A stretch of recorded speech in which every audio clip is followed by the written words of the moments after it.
Le monde est traversé par différentes conflictualités, on l'a déjà dit, par des affrontements entre États qui font peser certaines menaces sur la recherche française.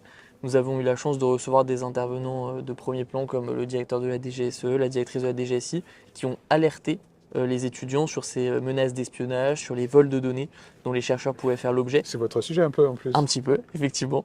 Vous êtes en Com- conflit intéressant d'intérêt. Exactement. Comment faites-vous pour protéger les recherches menées à l'ENS, Ah. en lettres comme en sciences, des services de renseignement étrangers? Comme sur tous les sujets, on fait de la recherche là-dessus. On a un centre d'études stratégiques que vous connaissez. On a aussi un programme d'études démocratiques fondé sur la recherche, c'est très très important.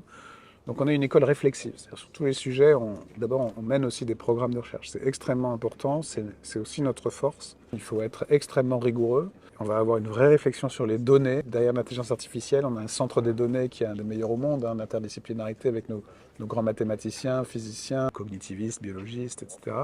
Mais bien sûr, on travaille aussi sur la protection des données, les données de santé, les données de recherche. C'est très délicat parfois en sciences sociales. On est un peu terrifié par ce qui se passe aux États-Unis.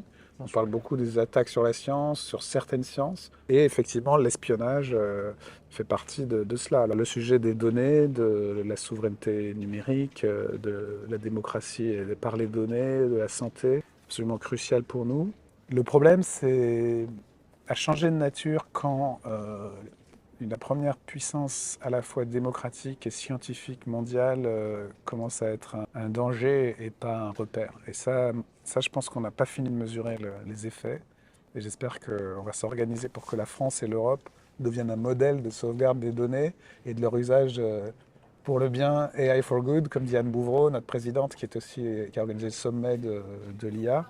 On travaille énormément dans ce but. Et je pense que l'école normale et PSL, avec leur interdisciplinarité, avec des étudiants comme vous, avec aussi nos informaticiens, on a tout. Bien sûr. Donc on doit pouvoir vraiment être un laboratoire non pas seulement de résistance, mais de création par les données. Je pense que c'est un des sujets majeurs.